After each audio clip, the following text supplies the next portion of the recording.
warahmatullahi wabarakatuh. Bapak Ibu sekalian saya hormati, terima kasih. Siang hari ini kita akan membahas support untuk tim medis. Ini memang satu situasi yang harus kita hadapi secara bersama-sama.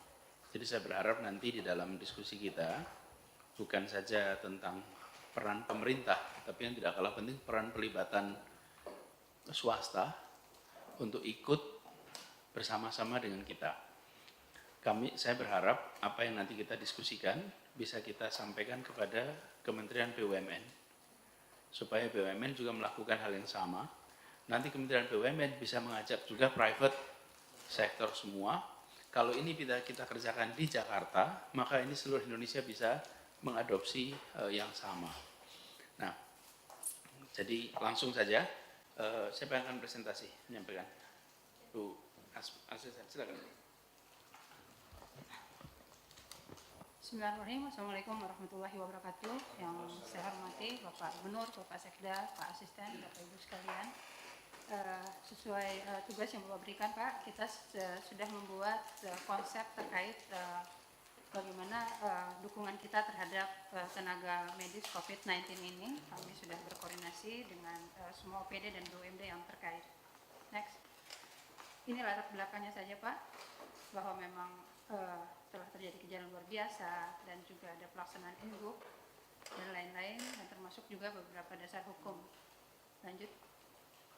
Nah, di sini kami mencoba menyampaikan nota konsepnya saja bahwa saat ini dukungan bagi tenaga kesehatan itu kita sudah ada 215.000 per shift per orang Pak, yang tadi dilaporkan Pak Sekda, itu juga sudah bisa dieksekusi, bahwa nantinya mereka akan mendapat 65.000 untuk uang makan dan 150.000 untuk uang transport. Ini di luar terkait dengan penjemputan Pak. Nah, kita sudah menghitung Pak, berapa koordinasi dengan Dinas Kesehatan, berapa sesungguhnya tenaga medis dari rumah sakit maupun dari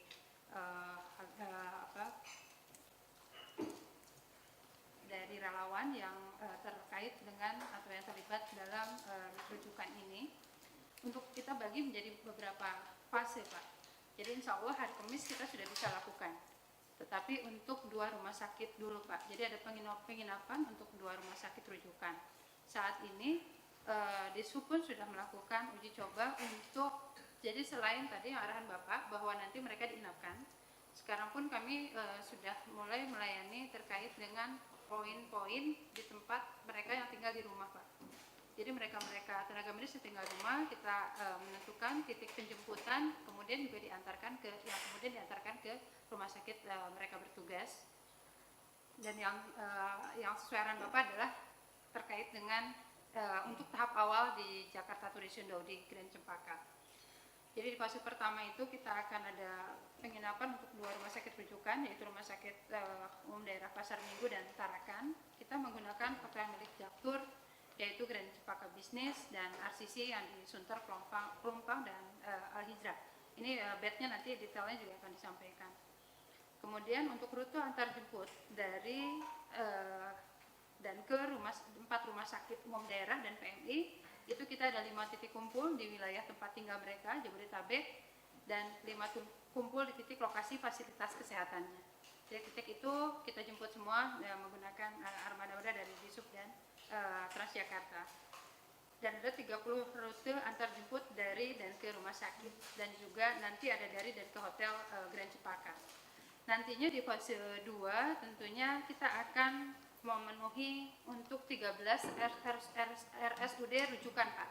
Jadi dengan menggunakan hotel milik Jaktur, dan nanti kita akan juga buka untuk hotel atau penginapan lainnya.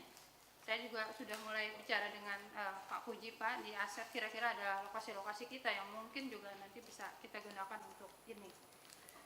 Nah, rute antar jemput dari dan ke rumah sakit rujukan itu memang kita sudah melibatkan teman-teman Dinkes juga terkait dengan titik penjemputan dan lain-lain. Next. Ini data rumah sakit rujukannya Pak, ini kurang lebih bahwa kita punya sebagai contoh di RSUD Cengkareng ada perawat 454, tapi yang melayani tenaga kesehatan yang melayani pasien COVID itu ada 105. Dan kemudian kita di sini jumlah tenaga tersebut yang akan menginap di hotel yang nanti kita siapkan, dan kita sudah memperkirakan asumsi kebutuhan akomodasi yang kita sudah set itu per kamar 2 orang Pak. Lanjut, ini data-data rumah sakitnya saja. Nah ini adalah data hotel-hotel di Jaktur Pak yang kita bisa gunakan. Itu mulai dari Grand Cempaka Bisnis dan RCC Sunter dan RCC Pelumpang dan Hijrah. Lanjut.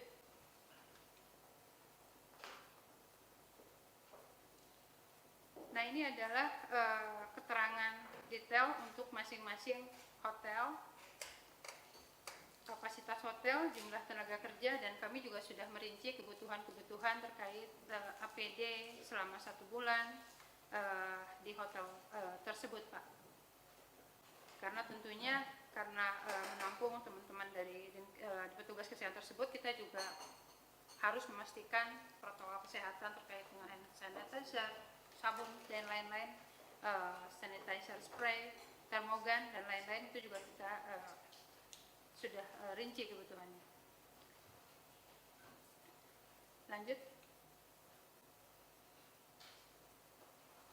Mas, ini sama ya, nah ini kesiapan hotelnya untuk tenaga medis. Nanti kita akan siapkan makan minum, laundry, layanan kebersihan kamar. Kemarin Bu Novita juga sudah sampaikan bahwa nanti akan disiapkan musik juga itu ya Bu ya. Pokoknya intinya bagaimana kita bisa membuat mereka nyaman di sana Pak. Yang pertama saya cek adalah dingin nggak gitu. Saya pernah berapa kali ke sana itu ya agak panas gitu.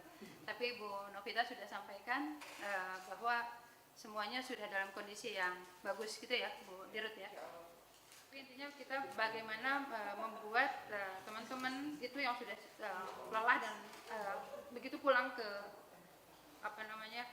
Jaktur, Grand Cempaka itu fresh dan lain-lain Pak.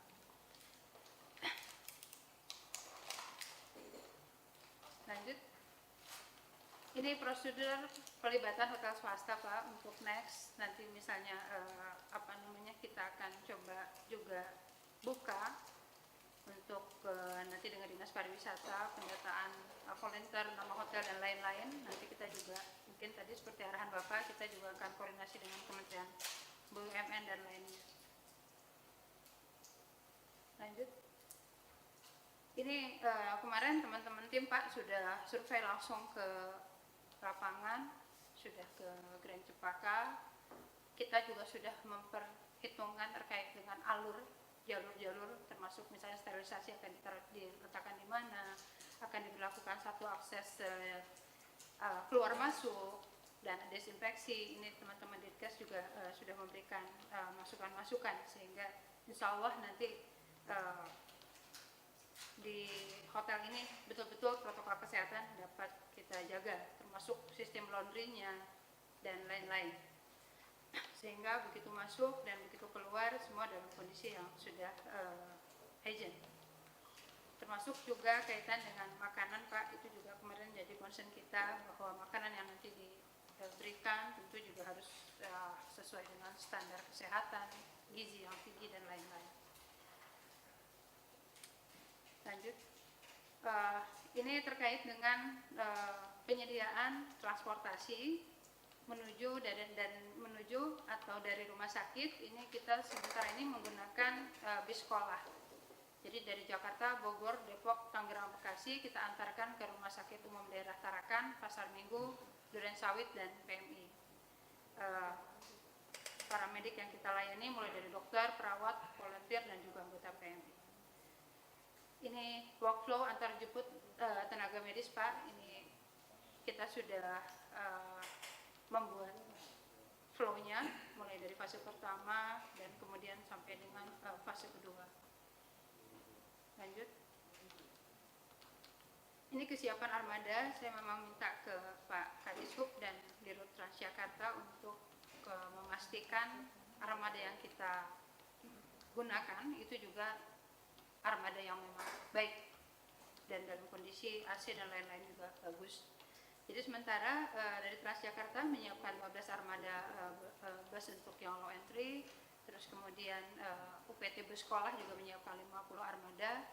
Nah, armada-armada ini tentu akan menyesuaikan dengan kebutuhan Pak. Nantinya tetap selain tadi social distancing di dalam bis itu juga kita jaga, dan juga armada juga dapat terus meningkat sesuai dengan kebutuhan nantinya.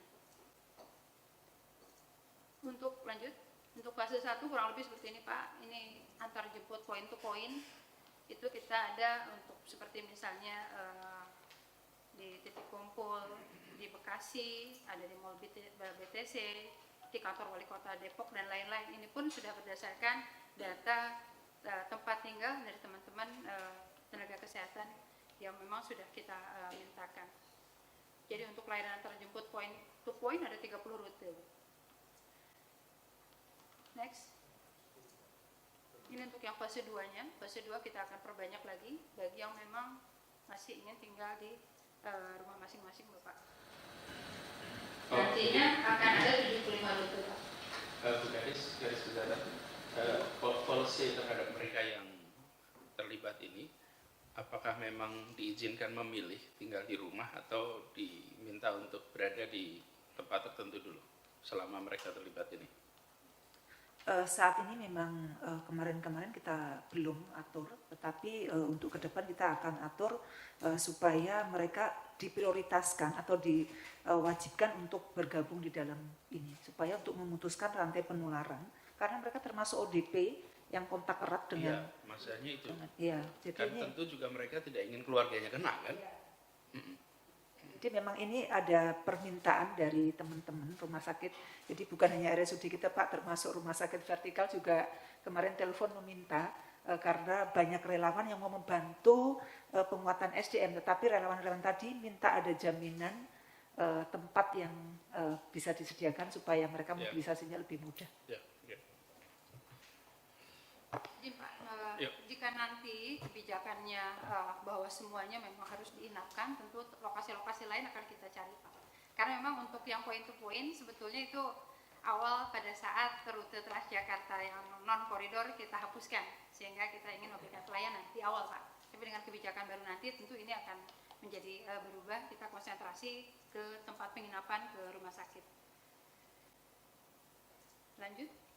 Nah ini untuk fase pertama Pak. Fase pertama kita akan mulai nantinya ada 4 rumah sakit, tetapi di awal yang hari Kamis nanti hanya 2 rumah sakit dulu ya. Ya nanti ini di Rumah Sakit Umum Daerah Cengkareng, Pasar Minggu, Tarakan, dan Duren Sawit kita akan inapkan di Dan Cempaka.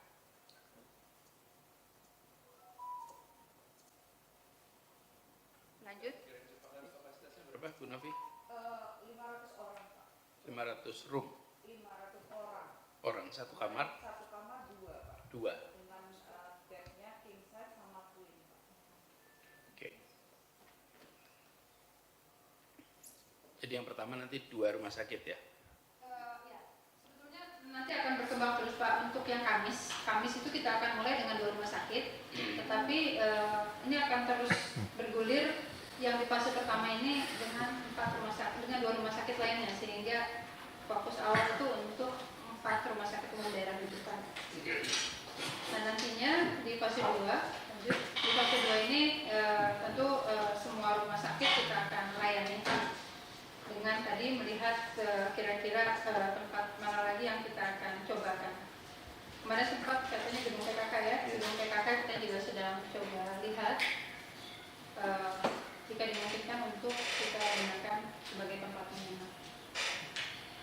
Demikian Bapak yang kami laporkan, kita Bapak berkenan mungkin sekarang hari Selasa, maka hari besok kita bisa sampaikan, dan insya Allah kami sudah bisa, kita sudah hari ini besok tenaga medis sudah bawa pakaian dan lain-lain lah, jadi insya Allah hari Kamis sudah bisa pulang ke hotel. Demikian Bapak.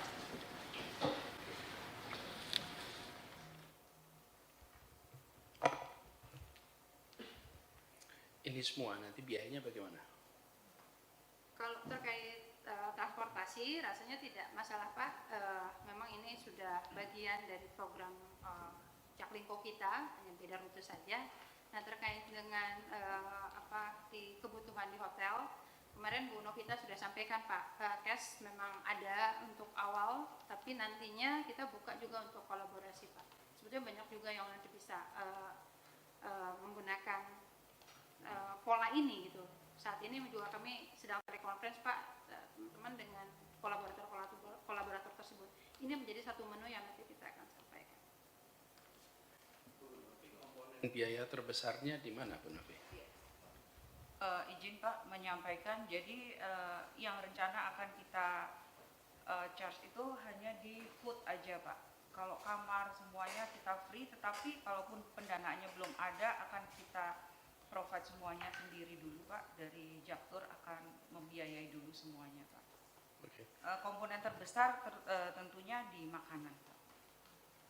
Ya, maksud saya justru ini, yang makanan ini kita bisa mengundang beberapa catering besar untuk menyumbang makanan.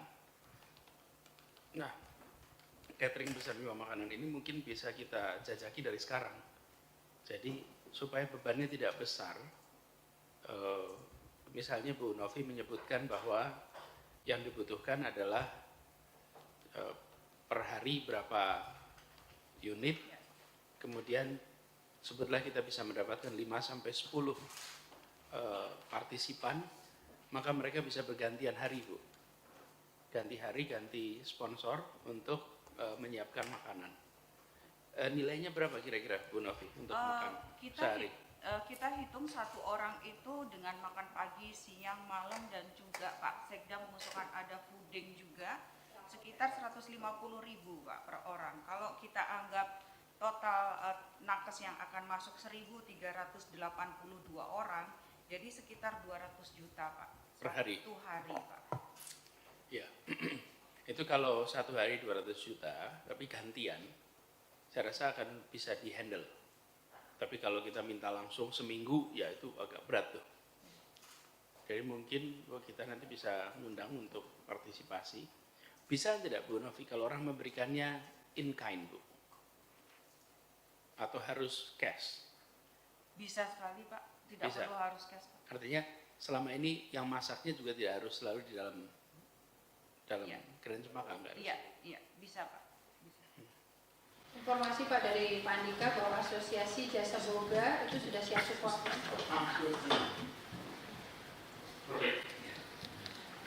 Saya kira Pak kalau dengan Jaktur di sini kita juga bisa, kalaupun misalnya orang itu kan beda dengan pada saat masuk ke OPD Pak. Masuk ke OPD kalau terima uang itu agak riskan, tapi kalau udah masuk ke Jaktur selaku perusahaan, rasanya juga nanti dia bisa lakukan Pak. Nanti kita buat pola gitu.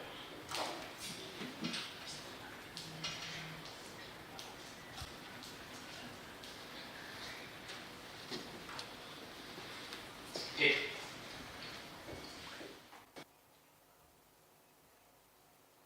Berapa hari pertama yang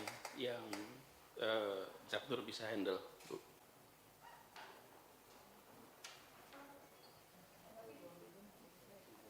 Sekitar 2 minggu kami masih sanggup Pak.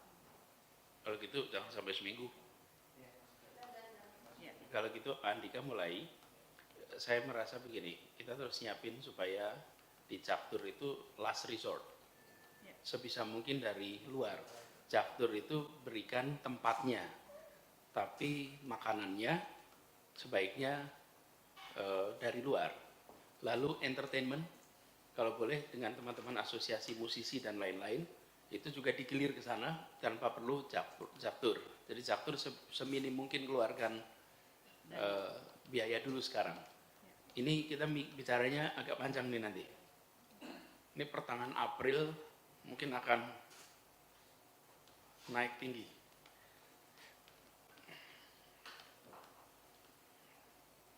Oke. Izin Pak, kalau boleh menyampaikan mungkin kalau makanan dari kolaborator itu kan mungkin pasti bentuknya akan jadi box ya Pak ya, kurang lebih nanti sumbangannya itu. Jadi mungkin akan kita arahkan ke 3 unit yang mungkin unit kecil-kecil yang mana di mana sebagian besar itu perawat. Nah sementara untuk Grand Cempaka bisnisnya sendiri karena ini dokter, jadi mungkin dari Jaktur tetap akan mengadakan buffet. untuk para dokter, Pak? Nanti dengan kolaborator bisa kita secara teknisnya bisa kita buat Bu, tidak harus box dan lain-lain. Saat ini juga kita dibantu Pak Rene Ancol. Saat ini kita lagi telekonferensi sebetulnya. Itu mengundang juga banyak resto-resto Pak, pengusaha-pengusaha makanan itu juga mungkin bisa masuk juga nanti ke sini. Ya, sesungguhnya kalau lihat aturan kan lebih benar menggunakan box ya sekarang ya, betul kan? Supaya tidak ada. Dan jangan sampai ada yang batuk, ada yang bersin, ada. Jadi sesungguhnya memang harus pakai box gitu. Iya, ini untuk safety. Makanya prasmanan di off-kan saja dulu sekarang, menghindari antri, menghindari ya. Dan ini malah kemudian memudahkan bagi mereka. Datang ambil box, mau makannya di restoran boleh, mau makan di kamar juga bisa. Quality controlnya aja, jangan-jangan nanti di dalam box semuanya juga bisa. Iya.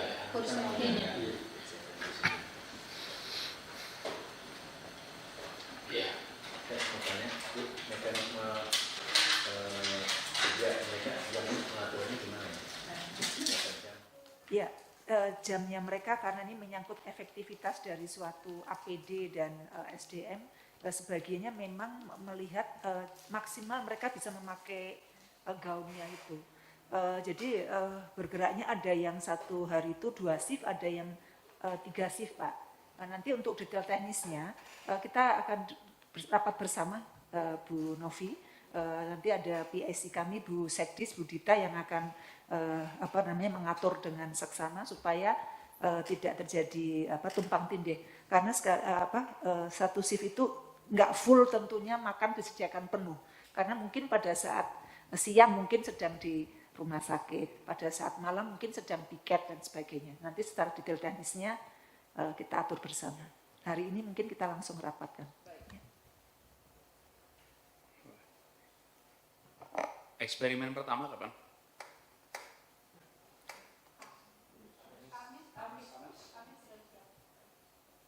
Kalau memang sudah begitu Kamis, nanti Bu Sri siapkan flow kerjanya.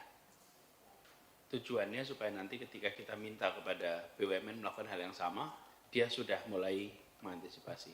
Saya membayangkan sebagian dari hotel-hotel yang ada di Jakarta itu bisa diundang bermitra oleh pemerintah pusat. Misalnya Rumah Sakit Persahabatan. Persahabatan itu di Benhil ya? Rawamangun yang di Minto Harjo. Minto Harjo itu misalnya dengan Santika, Hotel Santika yang dekat. Jadi banyak hotel-hotel yang lokasinya itu tidak jauh dari rumah sakit rujukan. Tapi sebelum kita punya contoh model, sulit sekali kita nawarin. Kalau sudah ada begitu, misalnya per 100 kamar, paketnya dibutuhkan 1, 2, 3, 4. Jadi mereka nanti gampang untuk mereplikasi apa yang kita kerjakan. Tidak ada orang yang mau jalan-jalan dulu sekarang. Jadi hotel-hotel juga akan kosong. Berapa? 6%. Itu pun terpaksa pergi pasti. Ya, oke.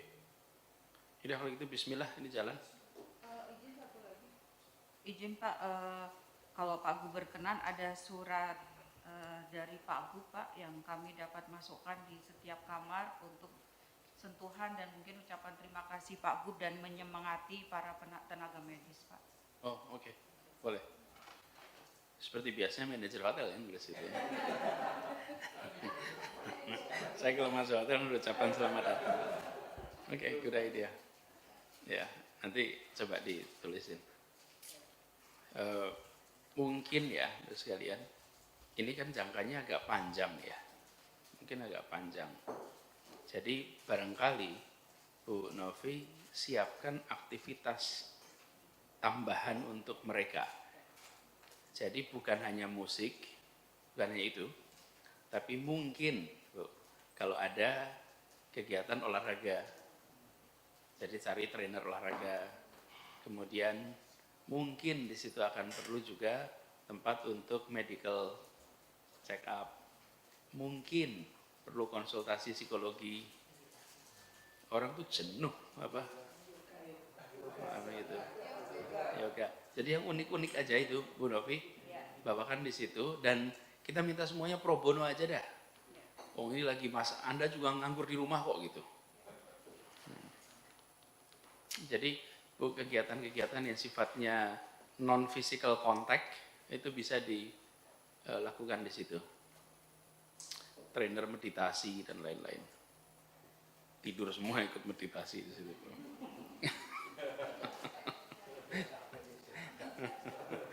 Live musik malah bahaya.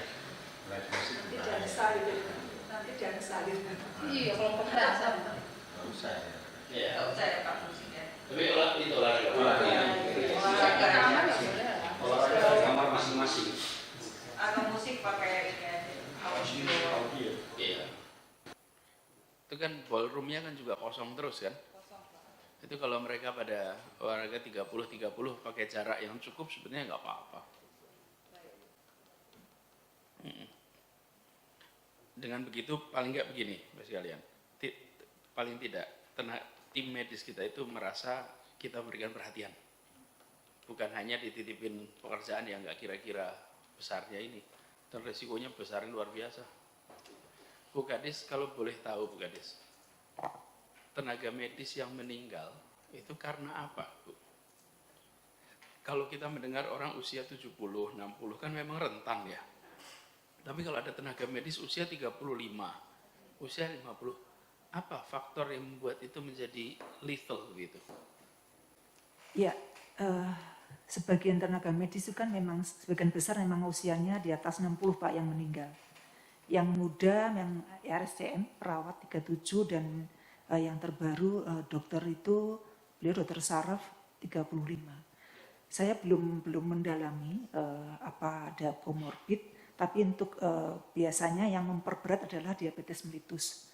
Sebagai gambaran kita bahwa angka diabetes di Indonesia termasuk di Jawa sangat tinggi. Angka di kita saja di Jakarta 200 ribuan orang dengan diabetes mellitus. Ini menjadi komorbid utama, termasuk orang dengan gangguan sirkulasi yaitu jantung dan hipertensi. Itu komorbid yang cukup memperberat suatu infeksi. Kalau angka-angka kita yang lain yang kasus meninggal memang sebagian besar lansia. Saya khawatir yang muda itu kemungkinan komorbidnya yaitu tadi Pak, kelainan jantung. Biasanya DM itu diabetes mellitus itu larinya ke jantung. Oke. Karena gini, saya merasa perlu untuk memberikan seruan kepada penduduk kita, Bu, yang masuk dalam kategori rentan. Rentan untuk keluarganya memberikan perhatian khusus. Yang sekarang paling mudah terdeteksi kan lansia. Tapi kalau di luar lansia itu ada, minta infonya ada Bu. Nanti saya bikinkan surat seruan khusus untuk RT RW mendeteksi di wilayah masing-masing mereka-mereka yang rentan, lalu keluarganya diberikan petunjuk praktis bagaimana melindungi orang-orang yang rentan ini dari penularan. Karena kalau kita tidak lakukan itu, mereka nanti, iya. Angka yang sudah ada forum-forumnya adalah diabetes mellitus. Jadi itu mungkin kita nanti bisa masuk dari pesan-pesan terkait dengan diabetes karena angkanya tinggi dan komunitasnya banyak dan itu sudah memang secara bergulir setiap bulan mereka berkumpul untuk melakukan aktivitas dalam kondisi yang normal. Artinya itu kita bisa dekati dulu selain lansia. Oke. Tapi dokter-dokter ini yang dokter dan perawat itu kalau bisa Ibu cek Bu apa faktor penyebabnya di luar COVID-nya supaya kita bisa memberitahu pada tenaga medis kita yang lain bahwa Anda berisiko.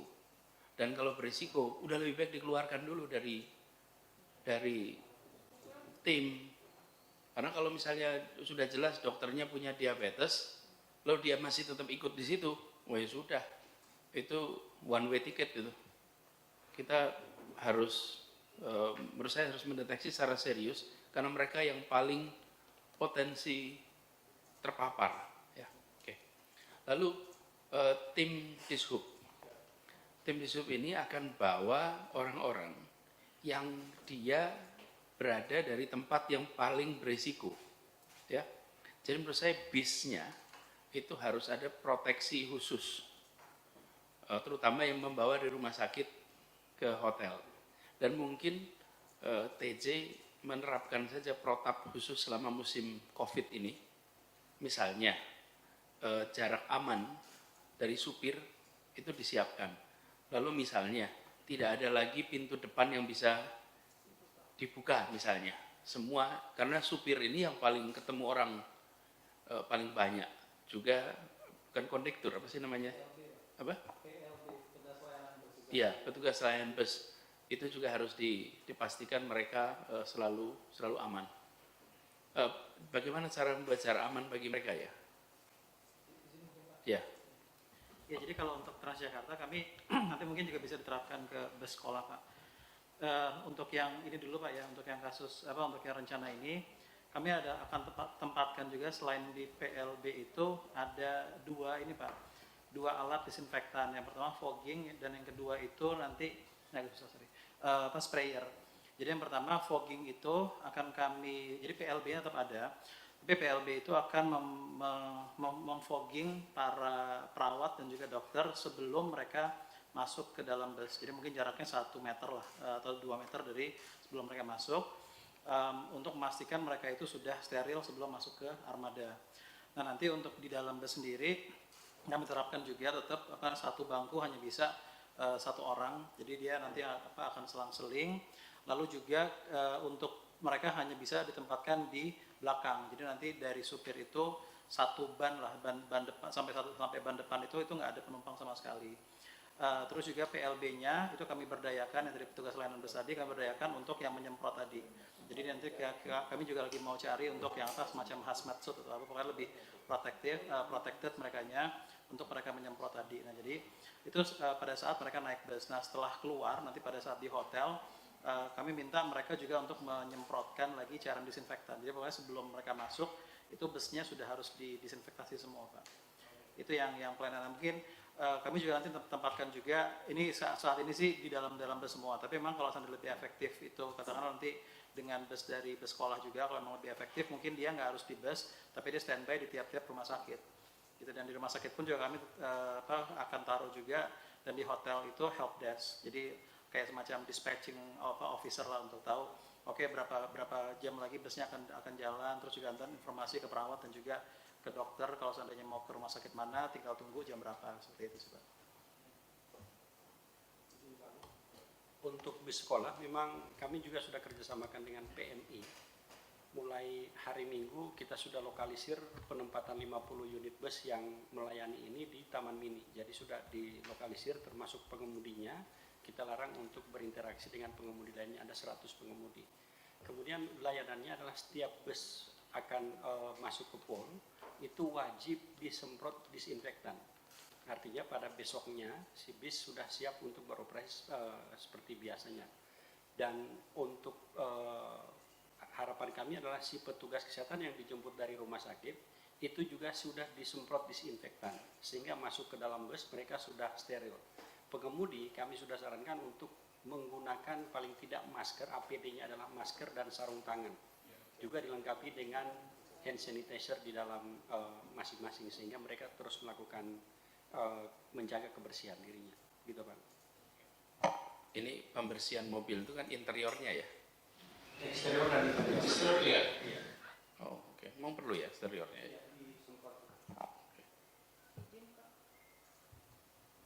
Izin menambahkan, jadi terkait dengan flow tadi, Pak, jadi begitu nakes sampai di hotel, mereka sebelum masuk akan melalui chamber dulu, Pak, untuk disemprot disinfektan. Setelah melalui chamber baru mereka masuk. Perlu diketahui di hotel akan ada tetap 2 main entrance, Pak, satu di belakang karena untuk loading dari barang-barang besar dari supplier yang nggak memungkinkan masuk dari depan, jadi dari belakang pun kita juga akan ada siapapun yang akan masuk seluruh badannya akan disemprot dengan disinfektan. kemudian setiap kamar Pak, setiap mereka selesai menggunakan dan mereka check out, kemudian dibersihkan, kembali lagi setiap kamar kita semprot lagi disinfektan. Itu stok disinfektannya dari mana tuh? Bikin sendiri? Salah satunya dapat bantuan nantinya dari Pak Andika juga, dan kemudian kita juga mencari dari beberapa vendor Pak. Oke. Kalau memang itu ada, Pak Andika bantu untuk semprot disinfektan di posko kita di sini. Jadi teman-teman yang di posko itu setiap pagi sebelum ya jam tujuan itu dilakukan penyemprotan di tempat itu. Karena mereka yang di posko itu harus betul. Cadangin apa? Kemarin kan bagi perkecamatan, disinfektan dicadangin buat emergensi kita di sini. Kemarin DPRD udah sempat. Ini juga kan mulai banyak orang keluar masuk nanti di sini, pengambilan APD dan lain-lain. Oke. Good. Satu lagi, silakan apresiasi buat tenaga medis ini.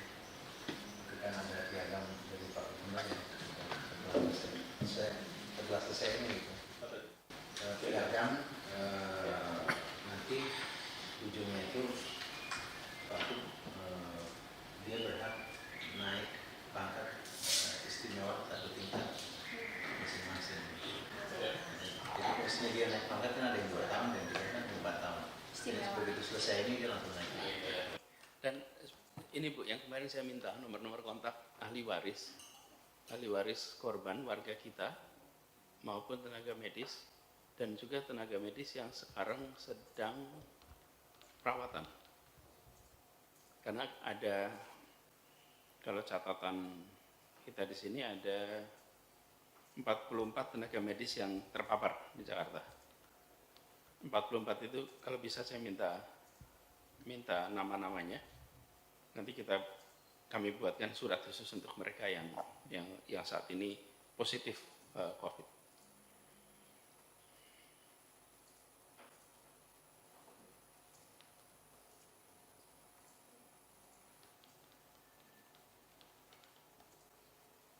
Oke, begitu ya Bapak Ibu. Ada lagi? Kalau tidak ada cukup. Berarti nanti hari Kamis pagi ya ini dimulai. Mungkin nanti kita akan sampaikan juga kepada publik, terutama juga untuk keluarga-keluarga medis ini merasa lebih tenang. This is kombinasi nih Bu, antara kerja pemerintah, kerja gerakan, kerja satu sisi sosial, sisi lain harus ngitung expenses, ekonomi, semua jadi satu Pak.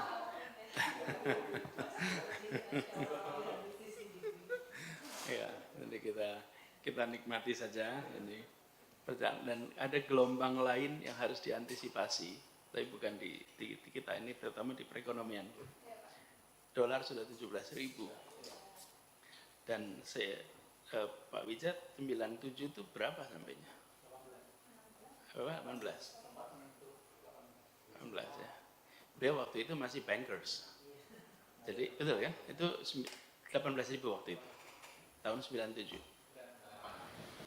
Masalahnya kalau dulu kan bisa minta bantuan luar, Pak. Sekarang semua orang juga semua dunia mengalami. Jadi kita ini harus jadi kira-kira ini 2 gelombang. Gelombang pertama COVID, gelombang kedua resesi. Ini nunggu kita. Nah, kita ini untuk COVID-nya tentu soal kesehatan, tapi nanti begitu gelombang resesi itu datang, kita betul-betul harus menyiapkan langkah-langkah yang relatif drastis. Ekonom lebih ini lagi Pak, tanpa COVID kita resesi, dengan COVID kita krisis. Sampai seperti itu ekonom. Jadi memang kita akan ketemu dengan situasi yang tidak mudah. Tapi lebih baik dari awal siap, mudah-mudahan tidak terjadi, daripada kita bilang ini tidak terjadi, ternyata kejadian. Kan sudah cukup kita dengan COVID bilang begitu.